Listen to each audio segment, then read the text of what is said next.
So, you want to make a free Minecraft multiplayer server to play with friends in 2025? Well, you have come to the right video because this is the most in-depth video you will ever see on how to make a server for Minecraft in 2025. I'm going to teach you how to create the server, how to join your own server, and how to have your friends join your own server for free without paying anybody to do it.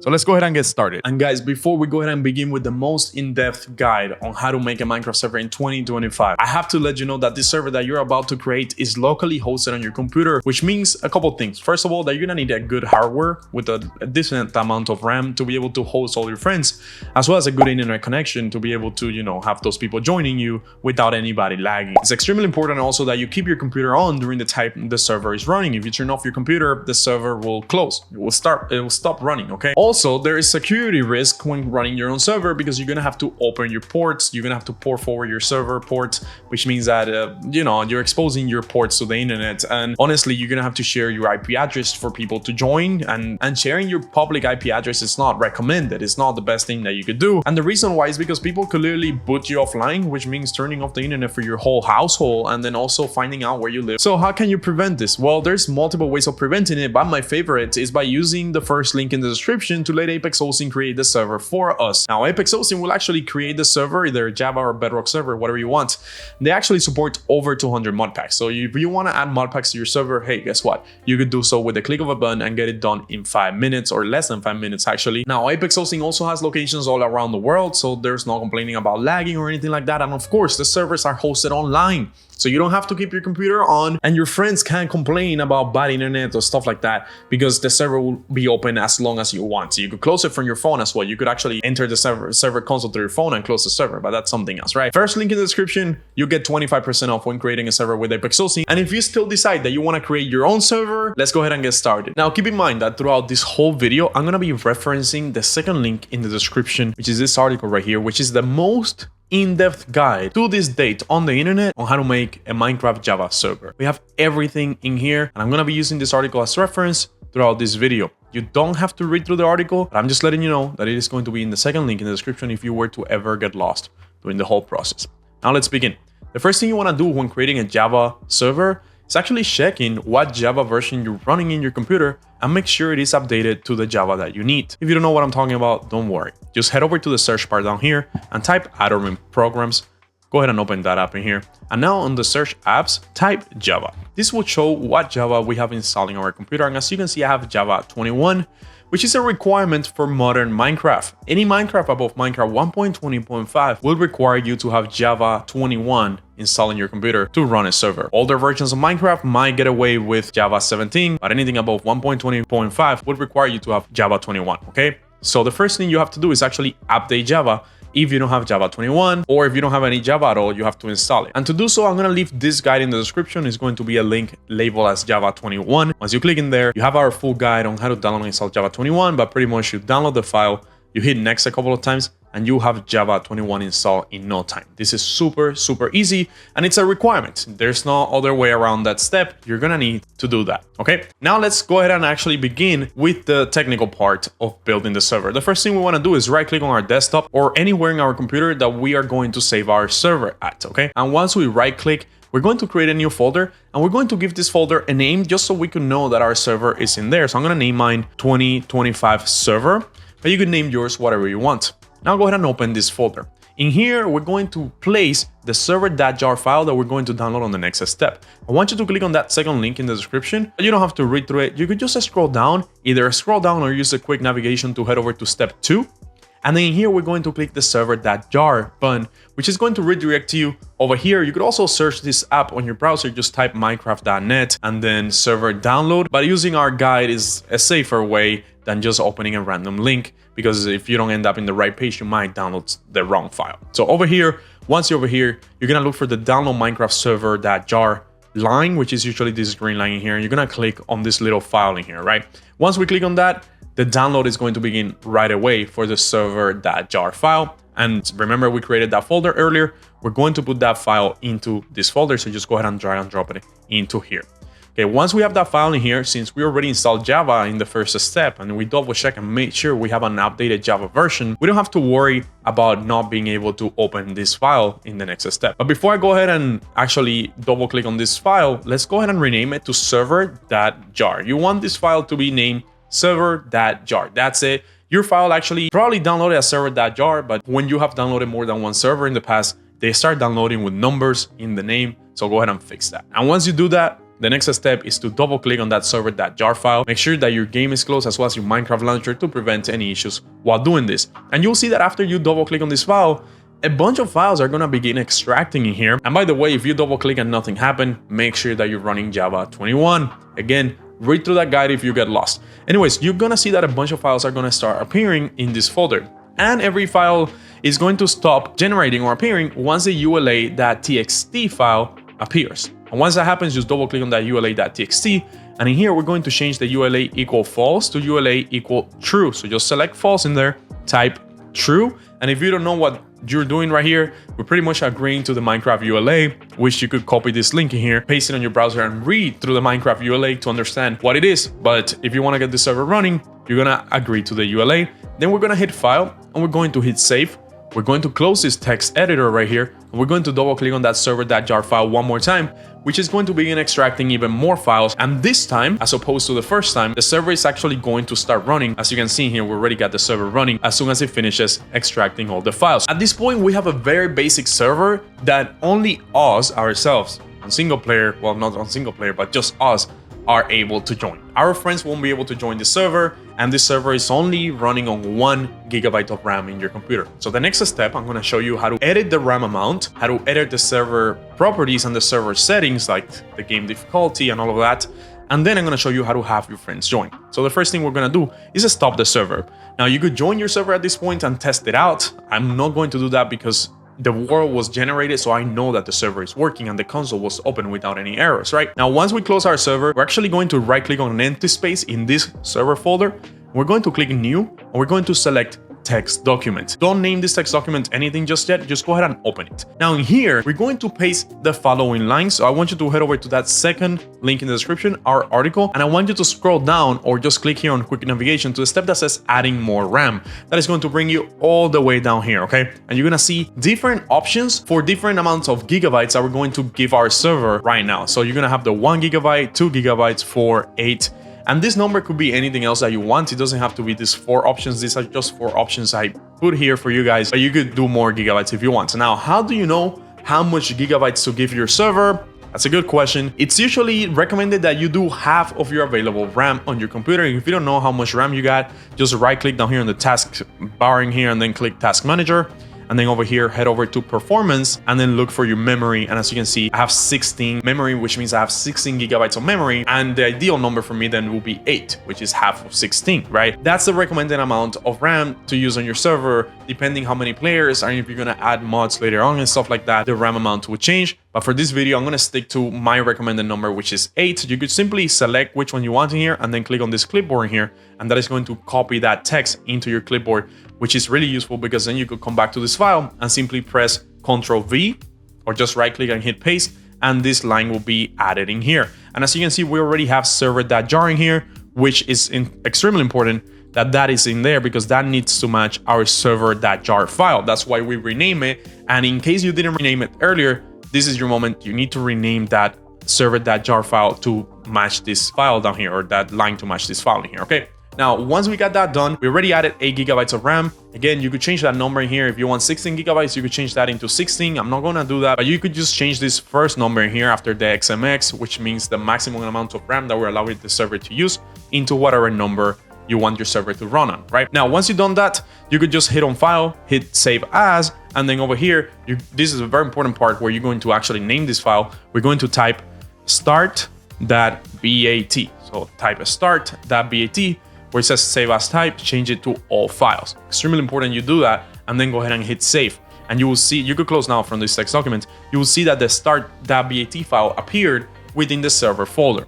Okay, now what we're going to do next is actually run our server one more time. So just double click on that start.bat file to make sure that our new console, this is the new console, and this is the file that we're going to use to run our server all the time from now on, okay? want you to know that you're not going to use that server.jar file anymore. You're going to be launching your server through the start.bat file, okay? As you can see, our server says done. That means the world was just created, and we're going to go ahead and stop it one more time. We're always going to type a stop into the console. This makes sure that everything that is happening in the server gets saved before actually closing out the server. Now, the next step is to check our server properties, and this is extremely important because from there, we're also going to get a certain number that we need to use later on this video. To check the server properties, just look for a file literally named server properties within this folder. As you can see, server properties is right here for me. And what you're going to do is right click on it. You're going to click open with, and you're just going to use a text editor. In my case, I'm going to use Notepad, which is probably on your computer as well.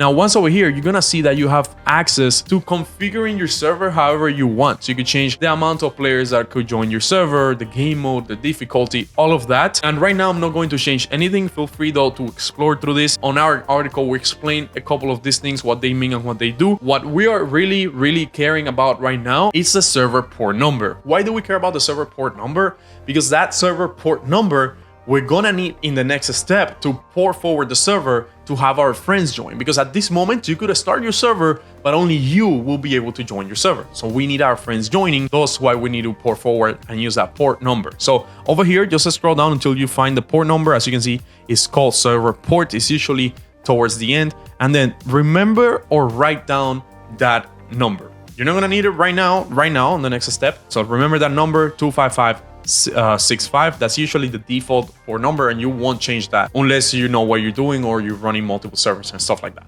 Anyways, this is where we're gonna set up our server. If you wanna change the difficulty, set it to hard, whatever, this is the file that you're gonna use, right? So for now, we're gonna go ahead and close that. Remember, write down that server port number. Now, the next step is to port forward, because right now we could join our own server using localhost on direct connection, but our friends won't be able to join. So to port forward, well, this will vary depending on your router, depending on your internet connection, but the global process is gonna be pretty similar for everybody. Now, of course, I went ahead and created a guide, and this is, again, I actually explored the whole internet, and this is the most in-depth guide on how to port forward for a Minecraft server. We actually took the time and did this for Mac OS, for Windows, and for Linux. So no matter what software or operating system, rather, you're running, you'll be able to port forward, okay? This article is going to be in the description of this video in case you get lost anywhere along this video, okay? But I'm gonna show you how to port forward real quick. What we're gonna do is actually open our firewall first to kind of allow the ports connection to work. So click on search and then type firewall in here. And then go ahead and open the Windows Defender Firewall with Advanced Security, this option right here. That is going to open this app in here. And once you're over here, we're gonna head over to inbound rules, right? So that means any connection coming into our computer, not outbound, which is anything going out. We actually care about the ones coming into our computer. And once you're here in inbound rules, I want you to go ahead and click on new rule. And then this rule, you have to follow the next settings and the next steps to get it working properly. Click on port, first of all, then hit next. Select TCP, and then select a specific local port and type the following, 25565, okay? That is the server port that was on the server properties earlier. If you change your server port, put your custom server port. If not, then most likely you'll end up using 25565. Hit next. Now in here, make sure you select allow the connection, hit next. In here, select every single area, domain, private, and public, hit next. And now we're gonna give this a name. The name doesn't really matter, but I do recommend that you do something associated with Minecraft. So later on, in case you want to delete these rules, you know where it is, right? So I'm gonna name mine TCP Minecraft server. Let's just name that Minecraft server. Doesn't matter if it's misspelled or whatever. And then hit finish. Now you're not done here just yet. We have to create another rule within the inbounds. So click new rule in here and then select port as well. Click next, but this time, we're going to select UDP, right? So select UDP, and then on the specific local port, again, we're gonna type 25565, very important.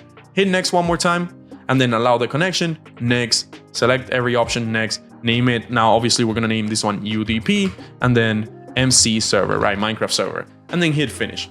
Now, that's the first thing we're gonna do, which is allowing those ports to be open through our firewall. So when people are connecting, we don't have any issues. They don't have any issues trying to connect, right? And we could close the firewall. Now, the next step is to actually now open those ports into the internet, which is called port forwarding. Now, again, guys, I can't emphasize this enough. If you don't really know what you're doing, don't port forward. Just let Apex Hosting create a server for you using the first link in the description. Yes, you have to pay a service, but it's safe. and you could have as many people join, mods, a bunch of advantages with Apex hosting, right? I'm not gonna redo the whole ad, but even if you don't want to use Apex hosting, use whatever service, but let other people handle this for you and host a server online if you don't know what port forwarding means and what port forwarding could potentially mean for your computer, right? If you still want to proceed with port forward, let's go ahead and do that. What you're going to do is head over to search and type CMD, and then you will see the command prompt in here, and go ahead and click on that, and that is going to open your command prompt in your computer. In here, we're going to type ipconfig and then hit enter, and that is going to give us something that we need in here, which is the IPv4 address as well as the default gateway. Actually, we don't even have to write this down because we're not going to close our command prompt. We're going to keep it minimized in the background so we could come back to these numbers when we need them, okay? But for now, what we care in here is the default gateway. So go ahead and select that number here, 192.168.1.1. For me, that's my case. For you, might be a different number. So select the default gateway. If you have a long string of numbers and letters, don't care about that. You're looking for this shorter number, which kind of resembles an IP address, right? So go ahead and select that and then press Ctrl-C on your keyboard to copy that. And what we're gonna do now is open a new tab on our browser, and we're going to paste that in here, and we're going to hit enter. Now, once you do that, your basic router info is going to come up on the screen. I have mine all blurry, and the reason mine is all blurry is because for some reason, apparently I have a modern router, it doesn't support the access to the computer, so I actually have to do it through the phone. So the way I will actually port forward will be through my phone. Now, there's a big chance that most of you will be port forwarding through the computer. So I thought ahead of that, and I actually, I'm gonna show you how to do it through the computer if you don't have to do it through the phone. If you have to do it through the phone, we have a video on the channel on how to do it. It's actually easier on the phone for some reason, but if you have to do it through the computer, this is how you're gonna do it. Now, we're gonna go ahead and use Troubleshoot Basic Router kind of simulator in here. If you don't know who Troubleshoot is, he's a great YouTuber. He does tutorials as well. Go ahead and check out his page. But we're gonna go ahead and use his basic router in here. It's pretty useful tool. So once you open your routers page, you're gonna be presented with a login page. You're gonna have a username and a password kind of tab in there. Now, where you're gonna get that username and password from, in the back or in the bottom of your router, you're gonna see this. You're gonna see a sticker that says username and password, okay? And those are the ones that we're going to use to log in into our routers page, which is typically by default admin for the username and then either password or admin for the password as well, right? If those are your logins, credentials, I do recommend that you change them because you don't want to have the default login credentials, right? But once you log in into your router, it's time to port forward. What we're gonna do in here is kind of look for an option called port forwarding. So you might have to go through security, to the firewall. There's a bunch of different names for it. Depending on the router, it will change, and you of course look up your router and then see how to port forward for your specific router. But once you get to a page where you see port and then protocols, that usually means that you're in the page that you're supposed to be at. Now, remember that I said don't close the command prompt? This is why we didn't want to close it, because here we're going to use our command prompt. Remember this IPv4 address? We're going to copy that number at the end of the IPv4 address, right? Usually your IPv4 address will be the same as your default gateway, but the last number will vary. If just the last number varies, you're going to copy just the last number. If the whole number varies, you're gonna copy the whole number, right? So select it and Ctrl-C. And then where it says local IP in here, in the port forwarding page, you're gonna paste the whole number. Or if only the last number changed, then just use the last number, right? So just go ahead and put it in there. I'm gonna put mine, I think it was 168, 158, doesn't matter. This is just an example, right? Now, for the port, anywhere that it says port in this page, it could say external port, it could say public, private, internal port. We're going to put our server port, which is 25565. Anywhere that is a port, we're putting 25565. Okay, so I want you to go ahead and do that as well. 25565. Everywhere that is a port, 25565. And then for the protocol, we're going to select TCP and UDP, both of them. Remember, we created two rules. We're gonna select both TCP and UDP. If you only have the option to select one per use or one at a time, you're going to select TCP first, you're going to add that rule, and then you're going to redo the whole same thing, but this time you're going to select UDP, okay? But usually most modern routers give you the option to select both at the same time, so just go ahead and do that. Select both, make sure it is enabled, use the 25565 port number, and then create that new rule within your router's setting page, your router's admin page. And once you do that, once you port forward it in here, your friends can still join you. And the reason that they can't still join you is because you need to send them your IP address, okay? They won't be able to join you using this number. That is a big mistake I see people make. They send their friends their local IP and then it doesn't work. You need to send them your public IP address. To find that out, what your public IP address is, just go to Google and then type what is my IP address or what is my IP, and then head over to what is my IP address, which is this website in here that has literally your IP address in here. Now, this number is extremely important that you don't share it with random people because they'll be able to find out exactly where you live. So only share with your friends and people you actually trust. What the number that you're gonna share with them is the IPv4. So you're gonna select this number here, copy the whole string of text in here and send it to your friends. Now, they won't be able to join using that. They actually need to add something at the end, and what they need to do once you send them that, right, you could close out from this page if you already got that number written down somewhere or if you copied it. So what your friends need to do once they try to join you is actually put your IP address, then type these little 2 dots after your IP address and input the server port number, which is 25565, right? So what we're really sending is our IP address, 2 little dots, and then 25565. Again, this is all in our article in the description. The second link in the description, well, the second link teaches you how to make a server, and the third link teaches you how to port forward properly and in depth. Everything is explained here to detail, right? So that's what we're gonna send our friends, our IP address with the little 2 dots and then the 25565. Let me go ahead and launch the server. So just launch your server. Obviously, your friends will be able to join you if the server is not on. So launch the server first before you try and have your friends join you. And once the server has loaded, I'm gonna show you how to join the server, as yourself, and how your friends will join the server. Now, the way we're going to join our own server is by heading over to multiplayer and either hit direct connection or add server. If you add the server is gonna stay safe over here. If you hit direct connection, you're only gonna be able to join it once, right?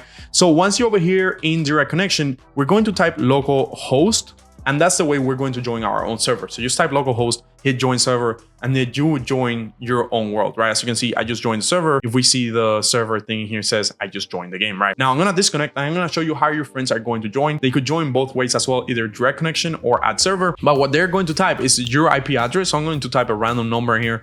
Let's say that your IP address looks something like this, right? And then they're going to have to type the 2 dots and then 25565, which is the server number. They're gonna hit join server, and that is going to join your server. But that is pretty much, ladies and gentlemen, how to create a Minecraft server for Java in 2025. This is an in-depth guide, and you might have to rewatch this video, revisit it throughout the year, because this is pretty much the way that it's going to work throughout the whole year. And if there's any update, of course, the articles in the description will be updated with it. Thank you for watching. I hope that you were able to get that server working. If you did, don't forget to subscribe, and as always, bye-bye.